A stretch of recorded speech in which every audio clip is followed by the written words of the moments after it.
Yeah. Inevitably, what happens every time on Pursuitery is when I click the Start Broadcast button and it starts to go live, somebody says something hilarious in that small interim between going live and starting live. And so the first thing everybody hears on Pursuitery.com, which is what I want, is laughter. Hi, Internet. How are you? My name is Evan Jones. I'm the community manager here at Pursuitery.com. Join us online at Pursuitery for a full listing of Geek Out's challenges and more. We'd be very happy to have you. If you have any questions today, please feel free to tweet them at us at Pursuitery. You can see how that's spelled here.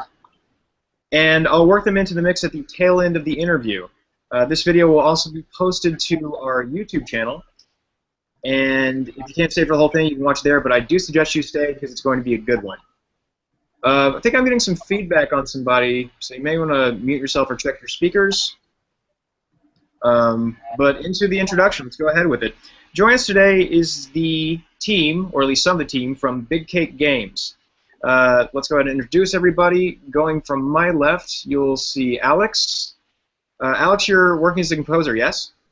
That's correct, yeah. I was working on the soundtrack for the game. Thank you very much for joining us today. We do appreciate it. Thanks for having me. And moving onward is Ian. Ian, how are you doing? Ian Radcliffe? Yes. Great, yeah. Hello again. Ian was goodly enough to join us early for all the tests, so we've been chatting for a bit. We also have Reese. Reese, you're working as the concept artist, yes? Yeah, that's right. Doing some stuff on our new project and was working on storyboards for the cutscenes for the Metal Gear remake. But yeah, thanks for having me, man. Oh, thanks for joining us here today. Also, our guests on the Geek Out from the community include Leo. How you doing, Leo? Thanks for popping in. Doing pretty good. Thanks for having me. Not a problem. And Lisa, how are you doing, Lisa? I'm doing wonderful, thanks. All right, nice to see a full house. I appreciate everybody coming in. It's been a bit of a juggle between all the time zones and whatnot, and we've been trying to do this Geek Out for a while. It's got kind of a storied history, but very excited to finally make it happen.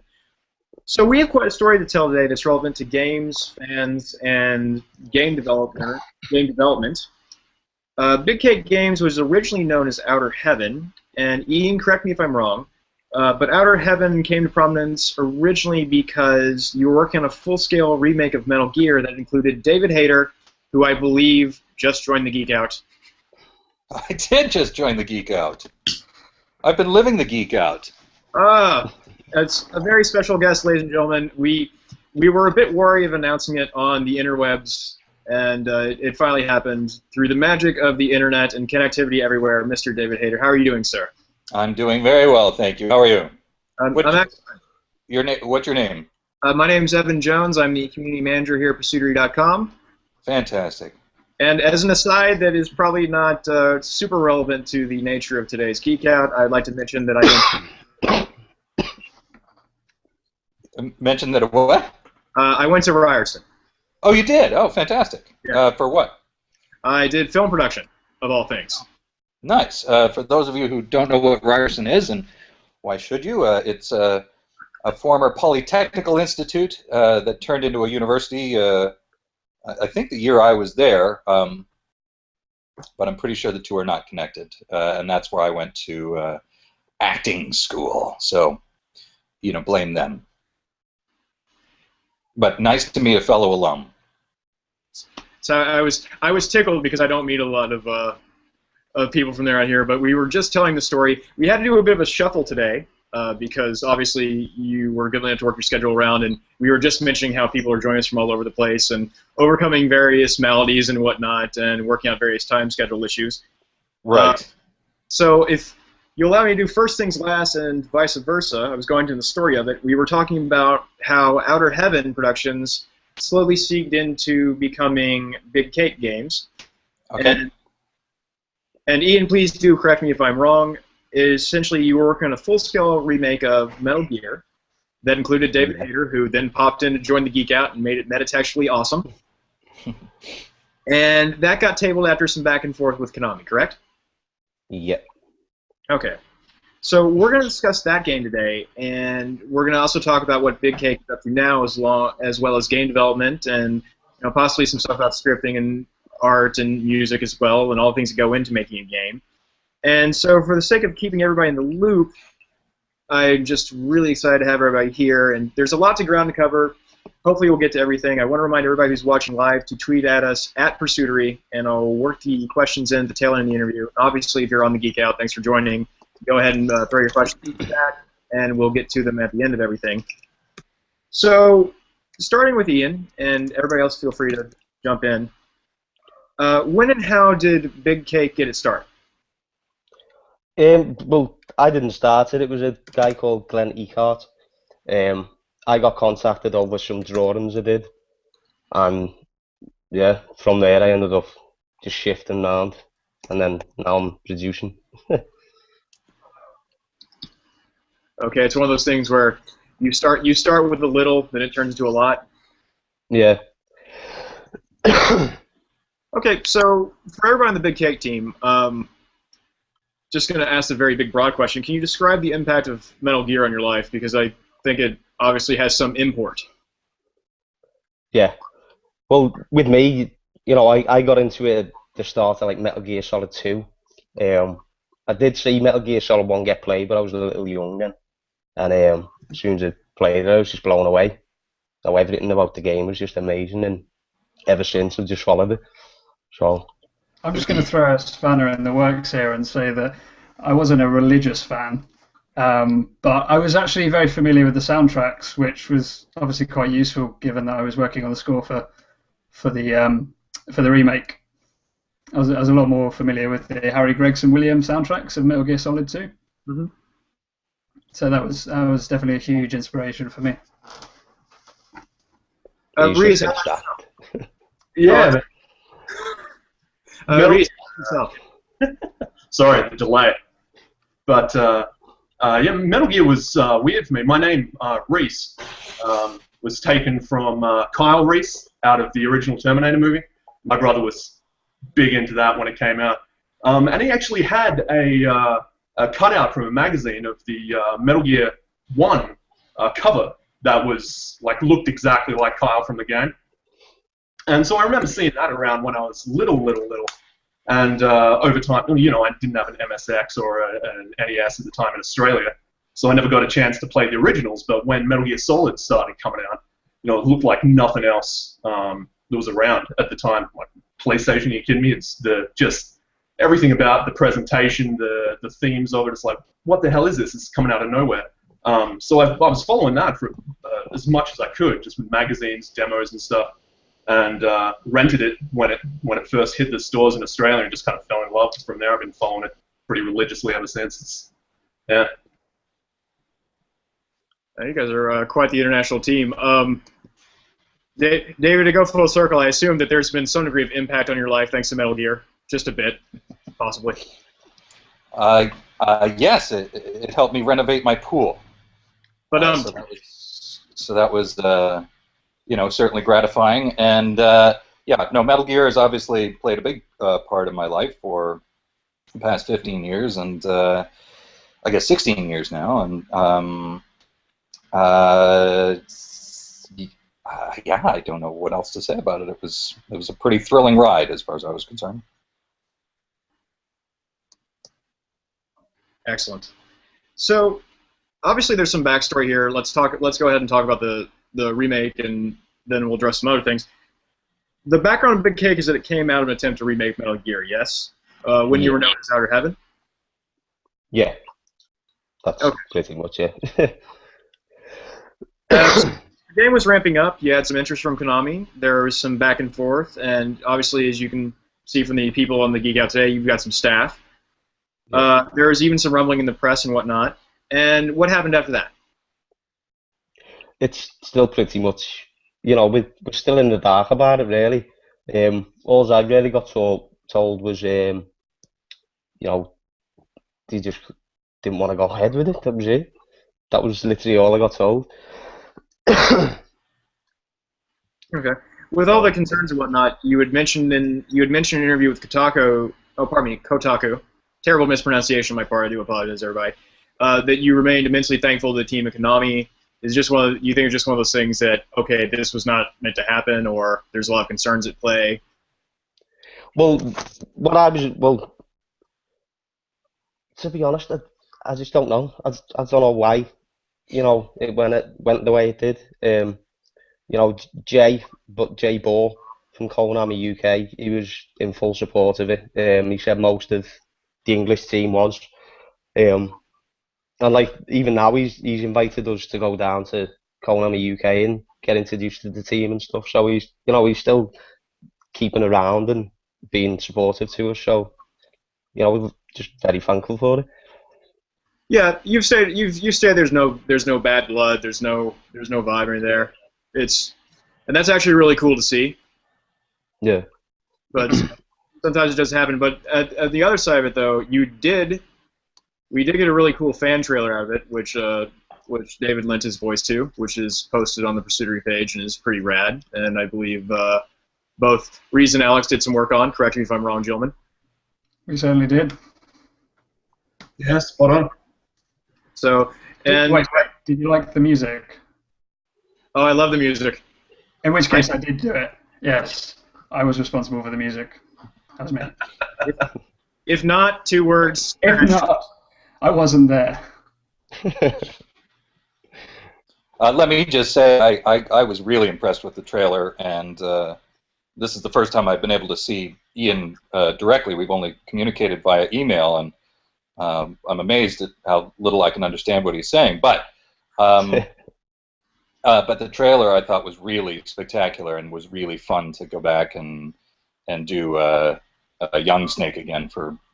That was particularly cool.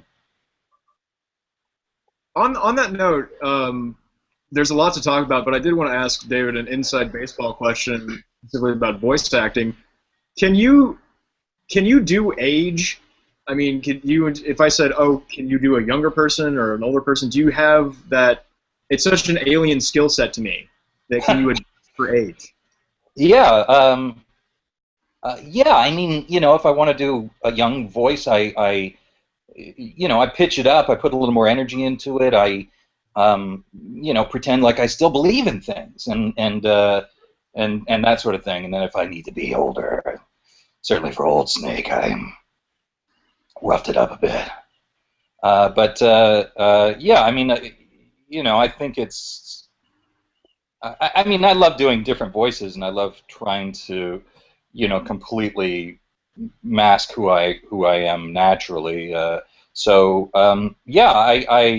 it's funny because now I'm in my 40s, and my agent puts me up for things, and they're all in their 40s, and I'm like, I can still play a somebody in their early 20s or a teenager or whatever, but I think the casting directors just don't really think of you that way naturally. You kind of have to push them into it. But yeah, I think I could do a pretty wide range of ages if necessary. It's impressive to see how voices age and how voices don't age. It really is. Yeah, well, the guy was it? Am I going to screw this up? Is it Frank Welker who did Scooby-Doo and played what's his name? Fred in Scooby-Doo for well into his 60s and still sounded like a teenager. It was amazing. The power of Google may let us know. I see Scooby-Doo listed here as well as several other things. Yeah, it's. Oh yeah, he's done a million things. I mean, he's a master. But it's Frank, right? Yes, Frank Welker, Welker. Yeah, so he he did the voice of Fred. He did Scooby-Doo, and continues to do those things to this day. He's also an extremely prolific voice actor in all arenas. But yeah, it's amazing what the great ones can do. All right, so let's go ahead and talk about how David, how you had hooked up with the Big Cake team. It was originally by way of social media, correct? Yeah, I'm big into Twitter, and I have a fairly significant base of people who only seem to live and breathe Metal Gear, and so when this came up, they instantly started saying, "Oh, wouldn't it be cool if we got David Hayter," and so on and so forth. And I found Ian, and I just sent him a note and said, "Look, if you want me to do it, I'm happy to do it." So that's how it happened. I mean, it's amazing how simple social media makes it now to communicate. That's really cool. So was it a matter of you and Ian and everybody sending files back and forth, or did you just cut a quick promo at the house? Sorry, was that about house? Did you just cut a quick promo at your house, do some recording over the internet, and send a file, or is that how it went? Yeah, I have a studio here in my closet, and so I just recorded it into GarageBand and did a number of different takes and sent them off to the boys, and it's pretty straightforward. So it's a really cool thing to see. I just want to reiterate for everybody who's joining that we've got an international Geek Out happening today between a variety of places and a variety of time zones. I think we can dedicate this Geek Out to the power of coffee and fan dedication. With that said, let's get back into the story of kind of how things transition from, okay, we're going to remake Metal Gear, into, okay, so everything's cool, but we're not going to remake Metal Gear. Ian, what are you and the team at Big Cake up to right now? We're working on a new game. It's our own IP. It's currently codenamed Afterglow. It's going to be a horror stealth. It's going to have stealth in it, so yeah. So far, I don't think it's been done before. I think it's an original idea, and hopefully we can make something out of it. Well, that sounds cool. How far into production are you? Still very early. We're still just getting concept drawings and stuff together. So. So, with everything said, are you taking any of the ideas from the Metal Gear remake and sort of incorporating it to the stuff you're working on now? I don't know. We haven't really thought that much ahead, to be honest. So. Alex, have you scrapped your whole score? Yeah, it's gone. I've deleted it. It's in the waste paper basket. No, it's a completely different score. So I mean, it's very much an orchestral electronic score that I did for the Metal Gear remake. Whereas for a horror game, it's going to be more ambient electronic. I mean, there's a lot of options there, but I think with horror genre, it's very important. The music is very important in terms of building that atmosphere. The music creates the red herrings. It builds the tension. Just take Last of Us. A little game called Last of Us. You guys familiar with?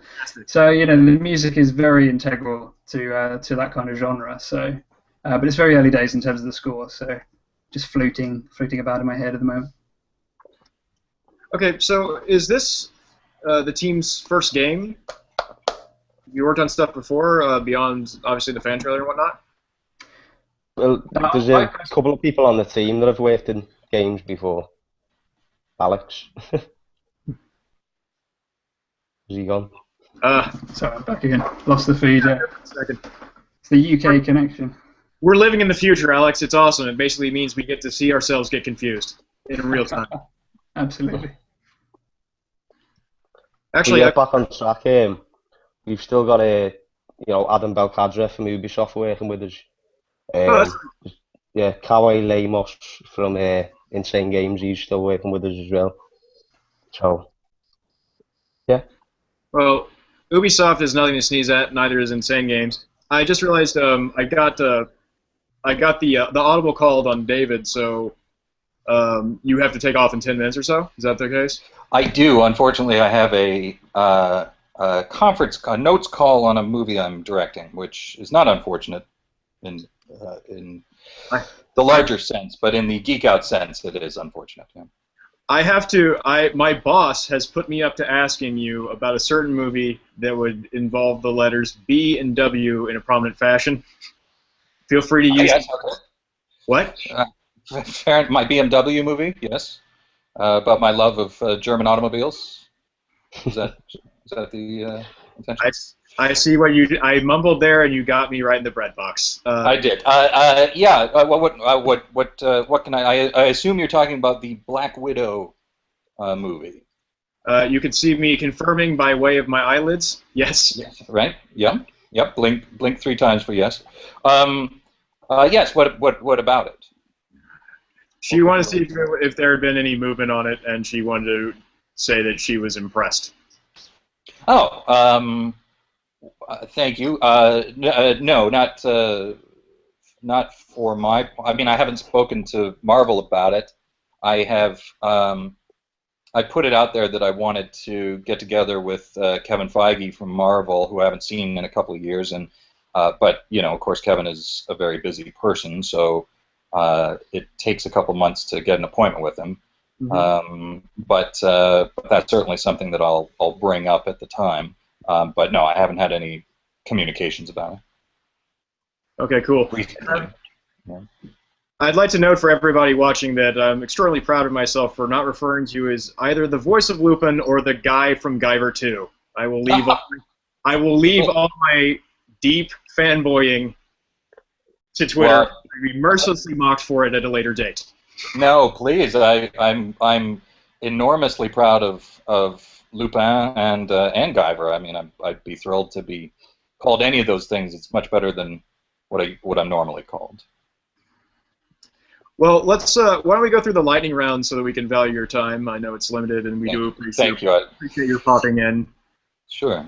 We kind of do some schedule hopping and whatnot. Usually it's kind of cohesive from the top down, but we're an international organization and we're very busy people, as we can all tell. Sure. From the variety of busyness that we see in our respective bedrooms and or offices today. So, what do you look for in terms of game projects and voice projects, David? What has you thinking, like, I'm interested in doing this? Well, I mean, well, first is the character. Do I think it's going to be fun to play? Do I think it's something interesting?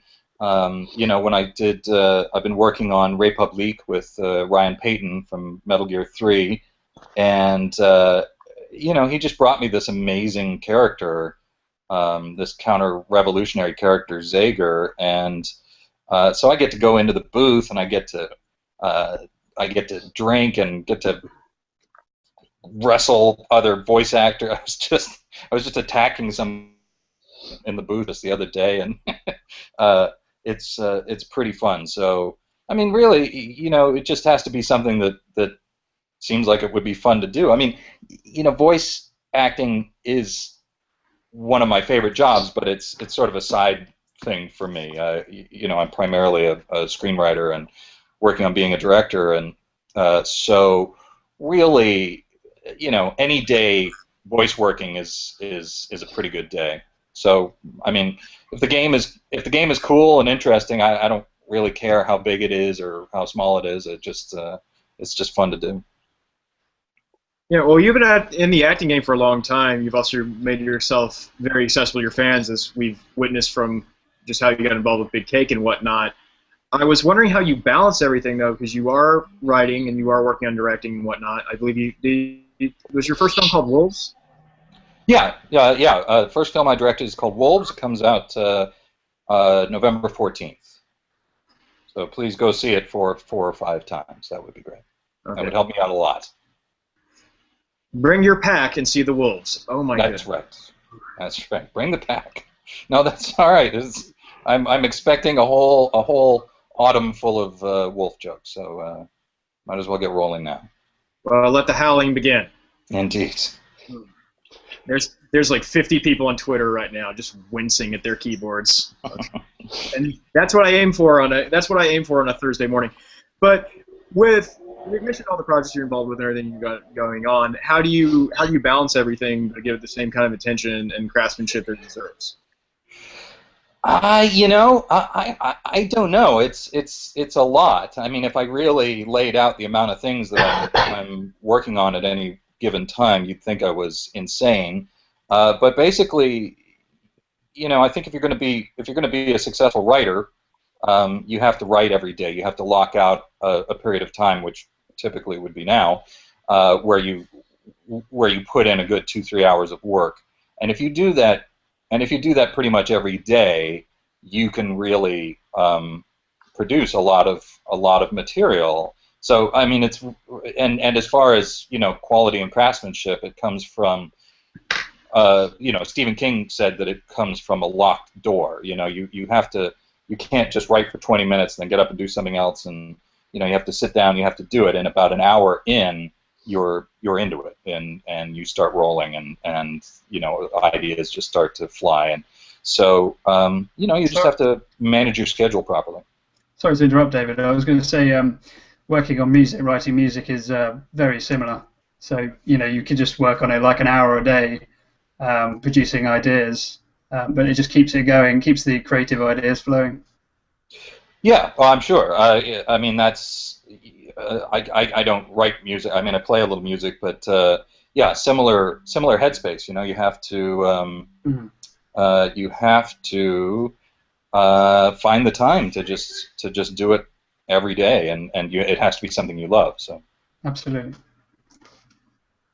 And then your love and your enthusiasm for it should come through in the work, and then hopefully when people see the movies, they're like, oh, he really seemed to be having a good time there. So a question I wanted to ask about, obviously with your writing and whatnot, because there's a lot of projects on your IMDb, and I see the various posters behind you. Yep, that's my office. Oh wait, give us a spin. All right, well, let's see. So that's my Iron Man helmet and my Saturn Award, and Scorpion King and Guyver and Watchmen and X2. That's my big gaming TV. There's Devil's Mile, which is a movie I was in that just came out on Amazon yesterday, I think. Excellent. That is the front cover of the X-Men script signed by everyone in the cast, and you see Rebecca's blue fingerprints on it as well. And I'm going to try and not geek out because I'm a huge X-Men fan myself. Well, thank you. And then it is called Geek Out, so yeah, feel free to geek out. And then on the shelf here, I have a bunch of Metal Gear things. So here's my Calorie Mate and Shagohod, and Old Snake. I'm Old Snake, and Young Snake. So these are the things that I get sent, which is the best part of my job. Oh, I was completely jesting, but that was the coolest aside I could have got. Thank you so much. That is the first internet tour of my office I've ever given. So that is the first Guyver poster I've ever seen framed and on a wall. And well, then people are letting the best things in life pass them by, I guess. Absolutely. There's nothing like a good Guyver poster. Shout out to Steve Wang. It's been so long. Steve Wang. Yeah. Steve Wang. Yes. He told me in the scene where I was covered in the armor, or the armor was flying onto me, I had to be tied up like this for about 3 hours in my underpants and covered in Methicil, which is it's the same goo that comes out of the alien's mouth. It's just this horrible stuff, and I'm freezing, and I'm trying.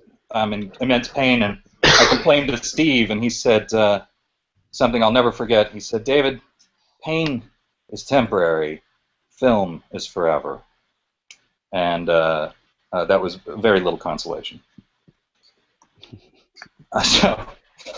Anyways, gentlemen, I'm so sorry. I do need to go and take this call, although I am enjoying geeking out immensely. So let me just say thank you, Evan, for having me, and thank you and the Big Cake guys for having me be a part of the Metal Gear remake to the extent that we got to do it, and so I wish you all the best of luck and good well wishes to everybody who's paying attention. Yeah. Thank you, David. It's a pleasure to have you here, and we look forward to seeing how many requests you get to do somebody's voice messages on Twitter. Yeah, I don't do them over Twitter, but if you ever see me in person, I'm happy to do your voicemail. Oh, I was kidding, but I have a feeling that I put you on the spot. I'm sorry if I ended up committing you to something there. Oh, no, it comes up a lot, and that's fine. It's my pleasure. So, be well, guys. I'm so sorry I have to go, but nice to see you all. Thank you so David. much. Yeah, no worries, man. You too, man. Thanks very much. Okay, All bye-bye. right, bye. Take care. Speak to you soon. That was I didn't think we'd get a tour of the apartment. That's one of those things where I'm shocked. It was a bit like MTV Cribs. Hey, Evan. A really brief MTV Cribs. It was worth it. Come on. Hey, Evan, can you hear me? See a Japanese Guyver poster on the wall. That's a hell of a thing. I'm wanting one of those. Yeah, that was not a Guyver 2 poster. This is officially a deep geek out when we're talking about the variations between the Guyver films. And by the way, here's where I'm going to get super into it for all the people watching. Guyver 1 starred anybody? Luke Skywalker himself, Mark Hamill. Who later went on Oh, to really? become a very talented voice actor, playing, I believe, the Joker as well as other people. And as you called him Luke Skywalker, Reese. The reason I was bringing that up was because David had voice acted in, I believe, Star Wars: The Old Republic. And last week we had another Star Wars: The Old Republic voice actor on, so I got super impressed by the fact that everything kind of happened at once. So big shout out to David for joining us. With that said, let's move into talking about developing video games and what everybody's seen. Just so everybody knows, if you're watching and joining us via the web and whatnot, you can tweet questions at us via @Pursuitery. I am checking the feed, so if you see my eyes go down over here, I'm not playing video games. I'm actually doing my job. So, where's your new project at now, Ian? What are you guys up to as far as moving things forward? Well, like I said, we're still in the concept stage, so we're still virtually getting ideas together.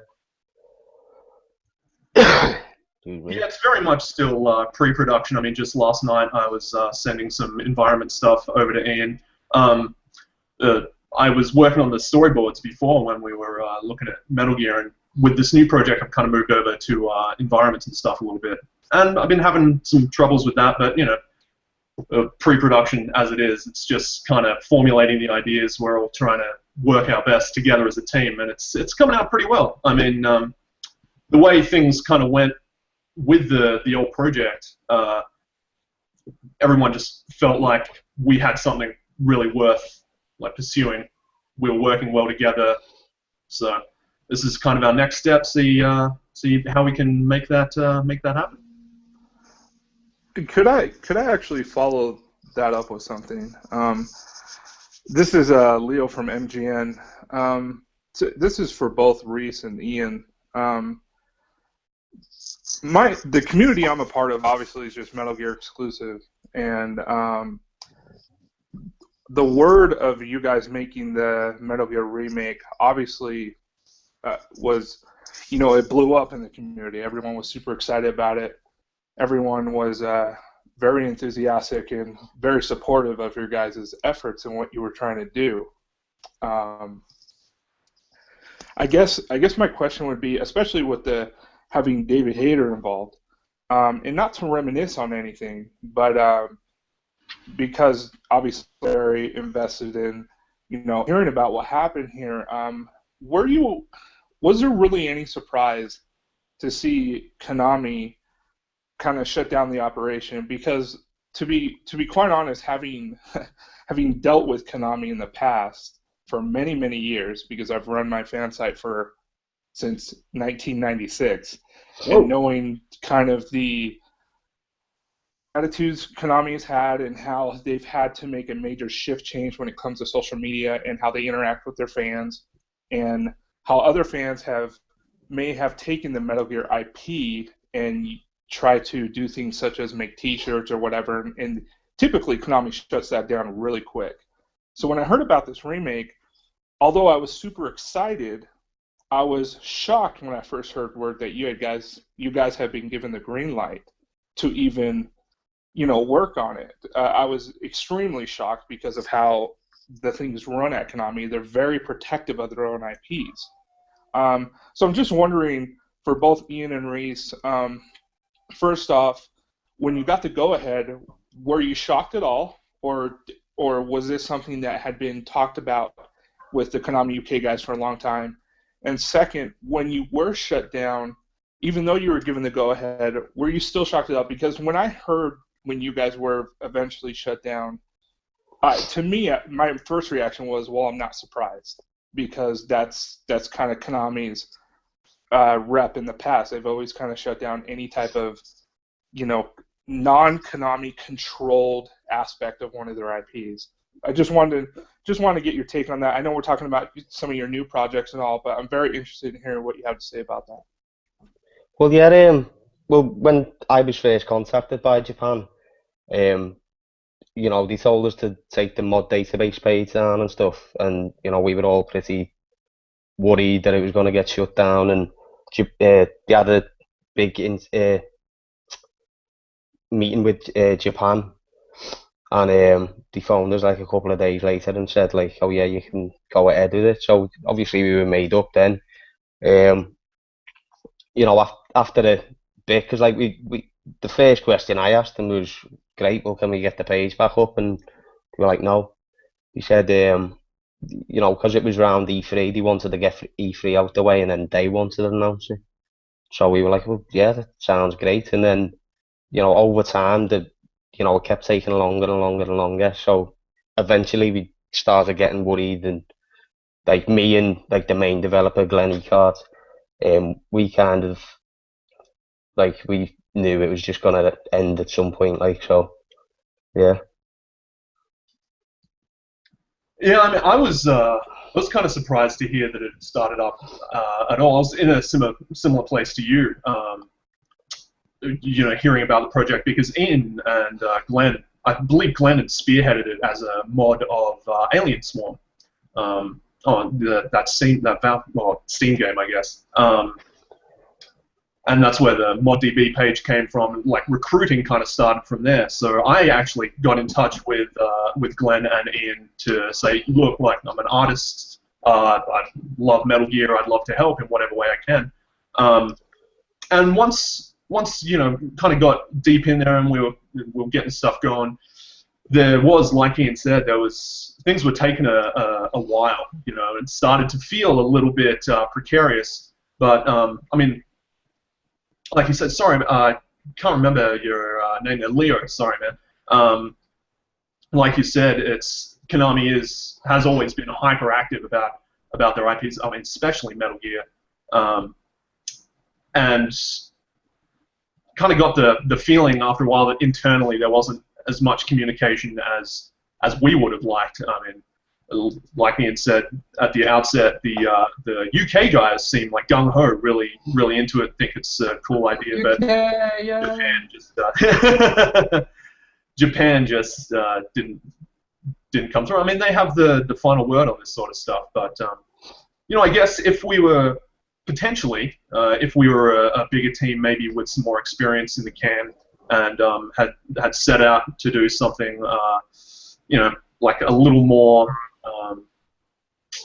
I don't want to say AAA, obviously, but not a mod. I mean, who knows where that might have gone? But that would have been contracts and all sorts of stuff. No one probably would have heard about it, right? Sorry to interrupt, Reese. I would say that, to be honest, I disagree with that. I would say that even if we were, a fully fledged indie game company, I think Konami would still probably shut it down because, like you said, they want that control. Yeah, which is fair enough. I would actually agree with you on that, because there already have been a few developers out there, like well-established studios, that have offered Konami and Kojima to remake Metal Gear, and their requests have been falling on deaf ears, and I think that's mainly, at least from all the coverage I do, knowing Konami, knowing Kojima. I just think it's, to what you were saying, Reese, is they're just so protective over that particular IP. Obviously, they're protective over all their IPs. But let's be honest here. Metal Gear, besides their pachinko business and Yu-Gi-Oh, is like it's the thing that gets Konami's name out there.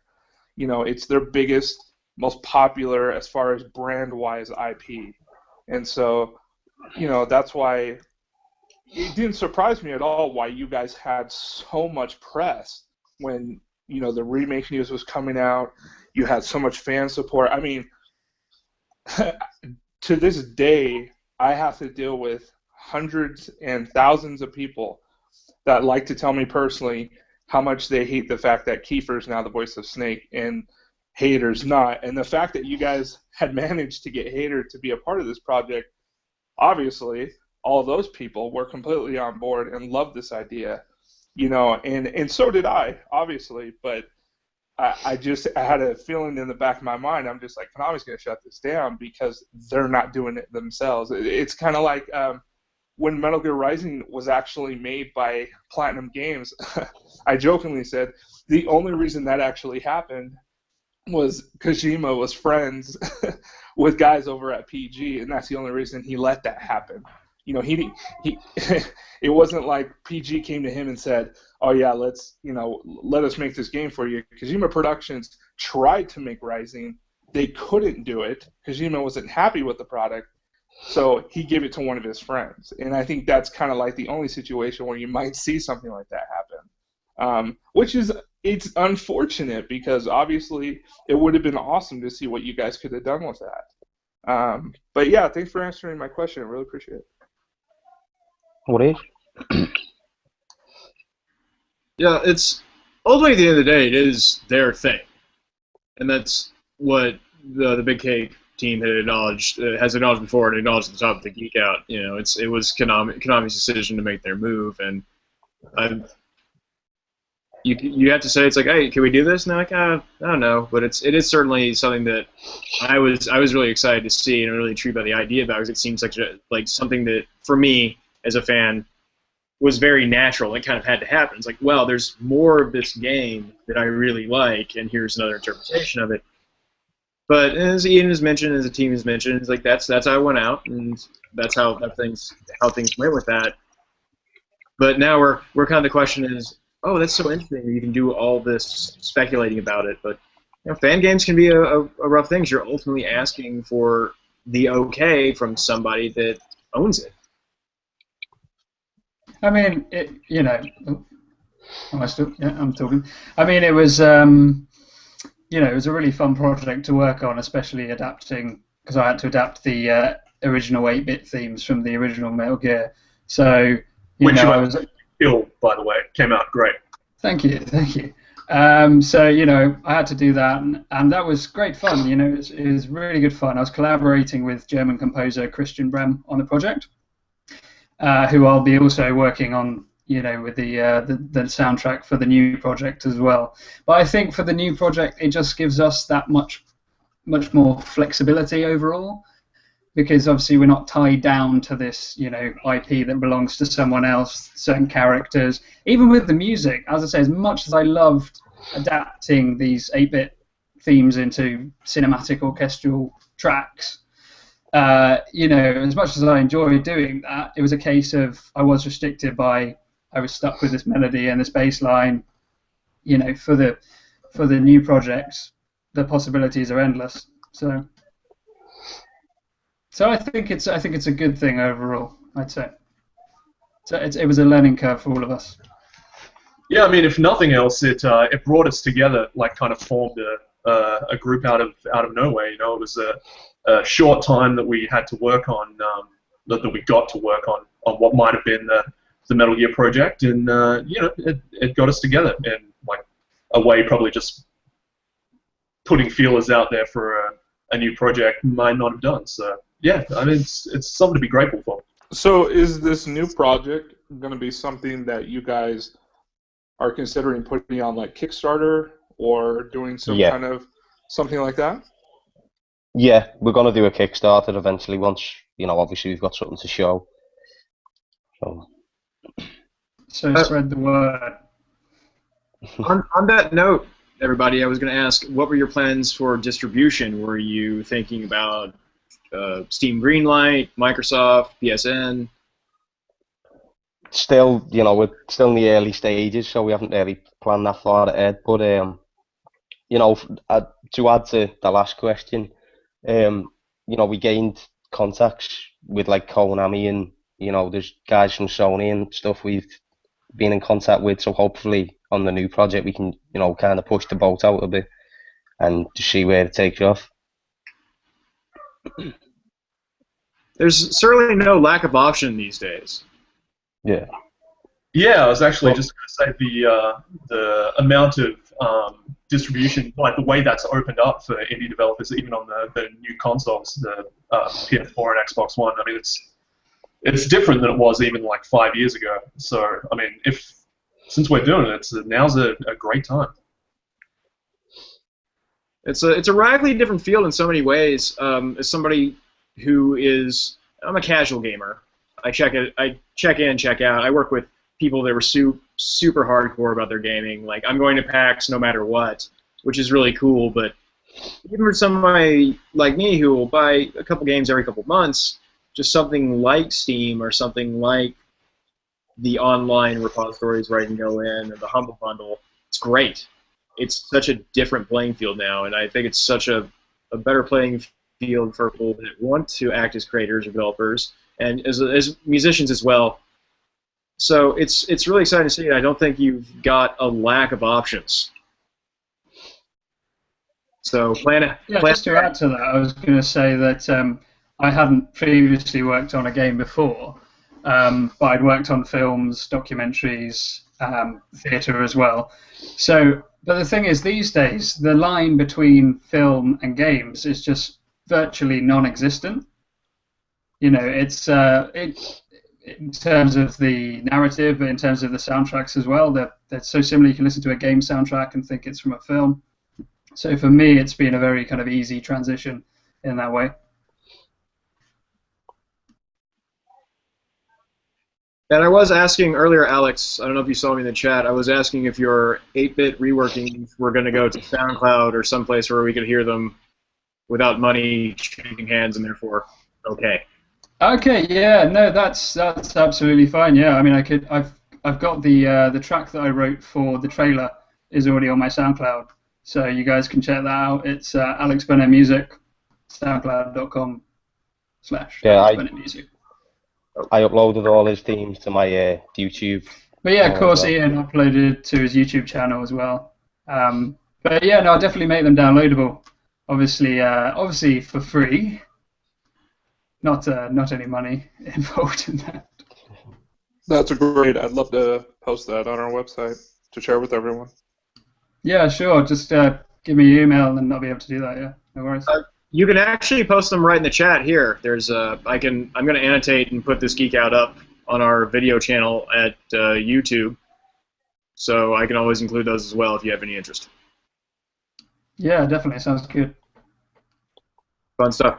So Ian, you mentioned you've got a lot of playing and a lot of work to go until you're going to move into the production part of it, the actual production. You're in pre-production stage right now. What's the biggest task that you have in front of you right now? Right now, it's getting stuff done. We haven't really got any challenges, really. It's, pretty self-explanatory. Make some drawings, write a bit of script down. The challenges will come once, we start with the modelling and the level building and stuff like that, So where does a person typically start when they're making a game? Because there's 1,000 different philosophies about it. Well, we just started with an idea. Like, we were on Skype and we tossed some ideas back and forth. This is like our 5th idea, I think, of a game that we ended up settling on. And yeah. But like with me, like Glenn, who was originally the guy in charge, he just kind of took a step back because he's got a new job, so he's working a lot of hours, so he's given me the opportunity to lead the team now. So it was me that finally settled on this idea, and we just tossed ideas back and forth and went from there.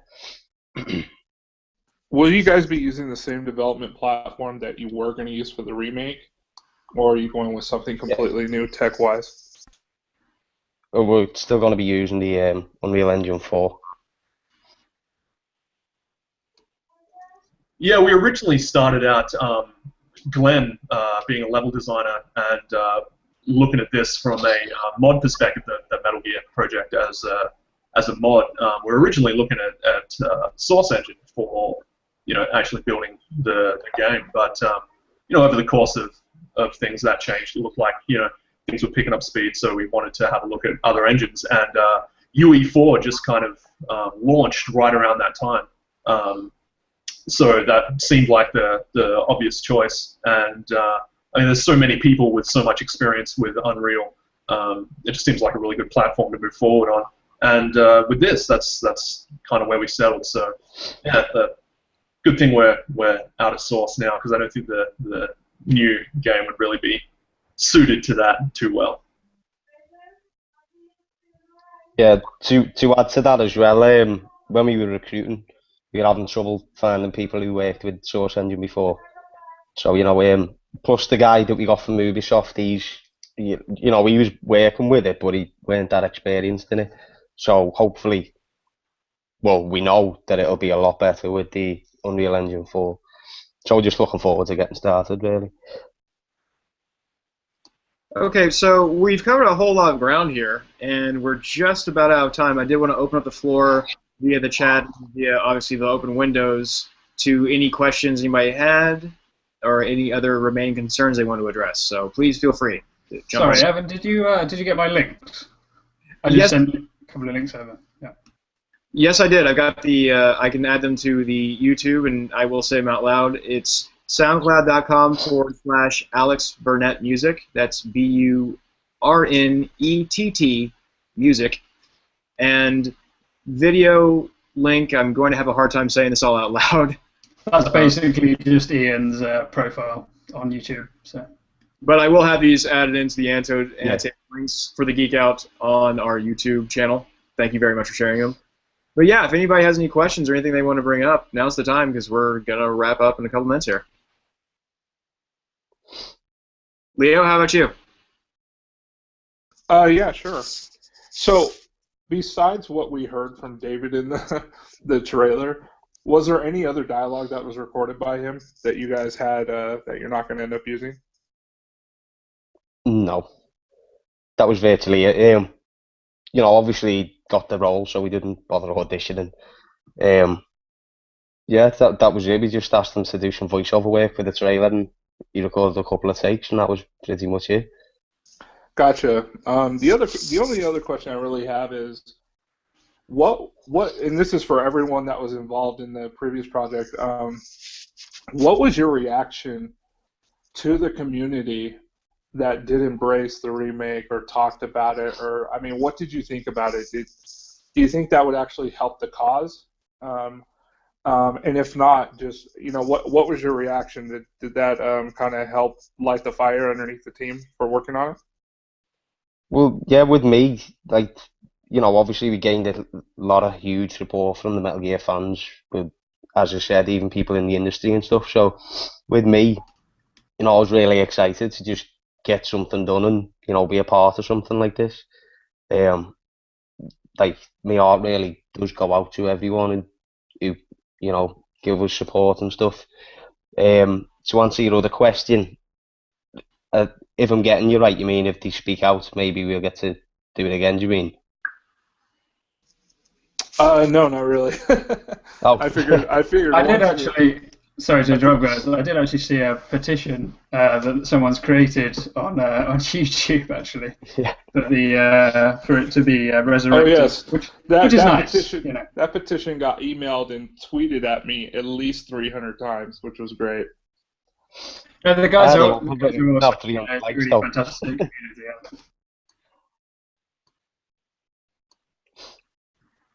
All right, so that's a really interesting set of circumstances and everything that went out from it, but I do have to be the party downer here and announce that it is 11:56 a.m. my time. Goodness knows what it reads on the various clocks of the various members of this Geek Outs times, but whatnot. I'm going to have to wrap it up. Sadly, does anybody have any final thoughts? Anything they want to plug? Anything they want to give a shout out to? This is the time.